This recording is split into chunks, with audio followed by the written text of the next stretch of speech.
suprafață și tot atâtea în subteran, cu 2 buncăre antiatomice imense, cu tuneluri misterioase și posibil chiar cu o linie de metrou spre aeroport. 20.000 de oameni au muncit zi și noapte la construirea ei și mulți au murit pe șantier.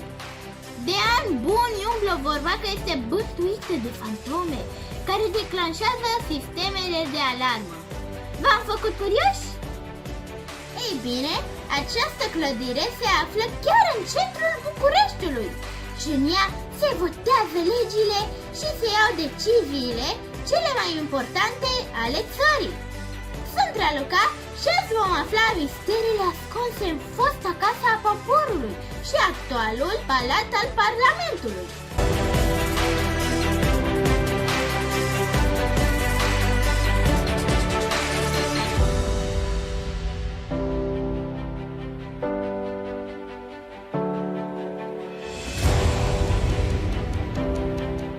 La 10 minute de Piața Unirii, în centrul Bucureștiului, se înalță impresionant Palatul Parlamentului. E imposibil să nu-ți atragă atenția imensitatea lui. Turiștii străini sunt atrași ca un magnet de clădirea gigantică, a 2-a ca mărime din lume, după Pentagon. Iar miturile care o înconjoară nu fac decât să sporească această atracție. 4 martie 1977. România este zguduită de un cutremur de 7,4 grade. Peste 1500 de oameni au pierit sub dărâmături, majoritatea în București. Multe clădiri s-au prăbușit și mai multe au fost grav afectate de cutremur. Un motiv ideal pentru Nicolae Ceaușescu să scape de construcțiile care îl incomodau, mai ales de bisericile și clădirile istorice care aminteau poporului de viața de dinainte de comunism. Așadar, tovarășul nostru a ordonat imediat reconstruirea Bucureștiului, un proiect de arhitectură, așa cum nu mai fusese altul până atunci. Ceaușescu își dorea clădiri noi și impresionante, precum cele pe care le văzuse în China și Coreea de Nord. Voia o casă a radioului, o casă de oaspeți, hotelul Marriott de acum, o casă a Academiei pentru soția sa și mai mult decât orice, o casă a poporului. Demarează un concurs național la care au participat arhitecți din toate orașele țării. Cel mai bun avea să câștige. Spre surprinderea tuturor, a câștigat proiectul Anca Petrescu, o arhitectă în vârstă de doar 28 de ani. Avusese proiectul cel mai minuțios, care îl impresionase maxim pe tovarăș. Cred că omul tânăr are o prospețime și are o țâșnire de idei pe care oamenii mai în vârstă nu mai au. Chiar dacă avea mari probleme tehnice, Ceaușescu nu se pricepea. Lui doar îi plăcea cum arată. În 1980, Ceaușescu se apucă de treabă. Dă ordin să se demoleze clădirile din centrul vechi al capitalei pentru a face loc caselor din visele lui mărețe. Aproape peste noapte, mai mult de 40.000 de oameni s-au trezit strămutați din casele lor.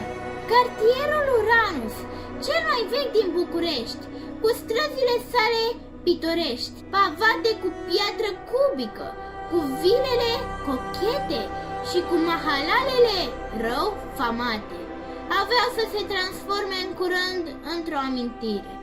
Pe lângă casele oamenilor au fost demolate fără milă și clădiri istorice și, bineînțeles, nenumărate biserici și mănăstiri. Biserica Enei, Mănăstirea Văcărești, Spitalul Brâncovenesc, Arhivele Naționale, Stadionul Republicii și Teatrul de Operetă au fost rase de pe fața pământului. Bisericile, pe lângă semnificația lor religioasă, erau și cele mai vechi clădiri din București, adevărate vestigii de arhitectură, dar mai mari partidului nu țineau cont de conservarea istoriei neamului nostru, așa că au băgat fără remușcări buldozerele. Nici pentru documentele extrem de prețioase din perioada medievală, cuplul Ceaușescu nu a fost mai indulgent. Au poruncit ca acestea să fie mutate de soldați în cel mult 72 de ore. Arhivele naționale au fost mutate din Biserica Mihai Vodă și nici până în ziua de azi nu se știe exact care au fost pierderile. Au fost și câteva biserici care au scăpat din diferite motive, însă Ceaușescu a dat dispoziții clare ca acestea să fie cât mai ferite de ochii lui. Drept urmare, inginerii au făcut ceva ce părea imposibil.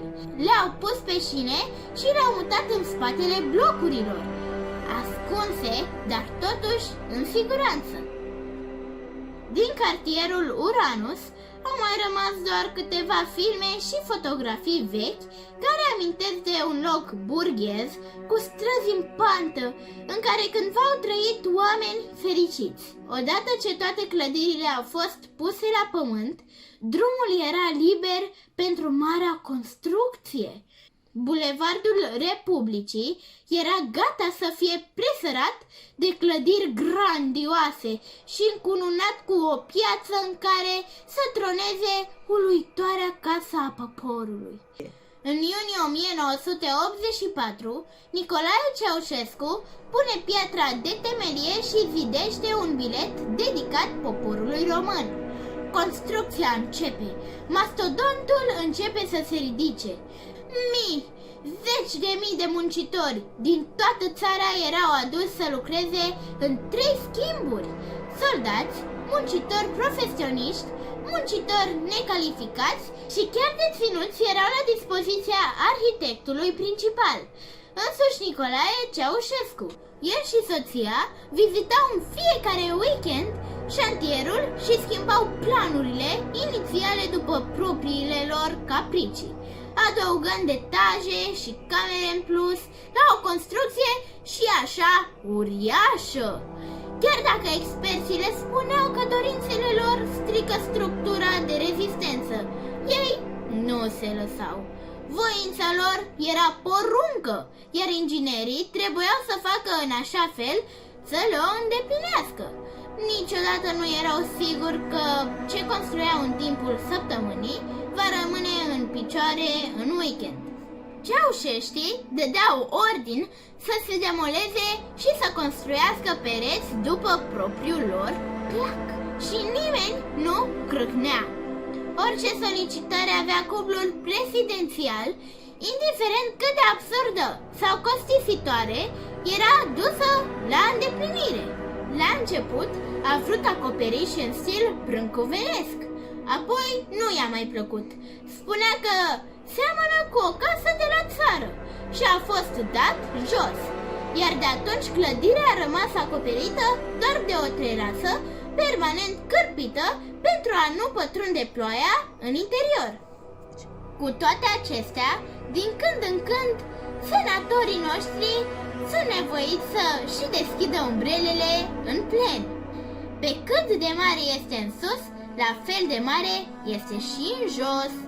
Despre subsolurile Casei Poporului există o droaie de legende urbane, majoritatea însă cu un sâmbure de adevăr. În grandomania lui, Ceaușescu a vrut un buncăr uriaș care să reziste la bombardamente puternice, bombe nucleare și seisme de 10 grade. Se spune că muncitorii au greșit locul buncărului construindu-l în altă parte, așa că Ceaușescu a mai ordonat încă unul fix sub camera în care urma să prezideze el. Chiar lângă scaunul pe care stătea el, se afla o ușă secretă care duce spre tunel. Deci, sub Palatul Parlamentului nu se află unul, ci două buncăre. Tuneluri secrete? Da, există și ele și au ieșiri către alte clădiri importante din București. Și nu vă imaginați că sunt niște văgăuni prin care tovarășii ar fi fost nevoiți să se târească, ci adevărate șosele care le-ar fi asigurat tot confortul în mașinile lor de lux. O legendă spune că ar fi și o linie de metrou care ar duce direct la aeroportul Otopeni. În caz de pericol, tovarășii ar fi putut fugi rapid și nevăzuți din țară. Existența lui însă nu s-a confirmat. Poate însă dacă ar mai fi trăit Ceaușescu, s-ar fi înfăptuit și acest proiect. Dar cum s-a plătit acest colos? Se spune că exclusiv din resursele proprii ale României. Chiar și piatra, și lemnăria, și covoarele, toate sunt made in Romania. Și bineînțeles, unii au plătit chiar cu viața.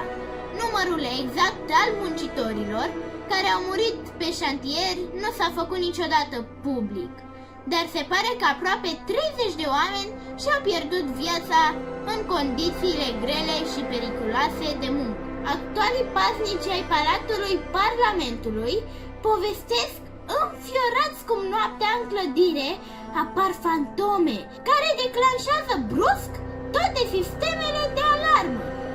Ei sunt convinși că sunt sufletele celor care au murit pe șantier și încă nu și-au găsit liniștea.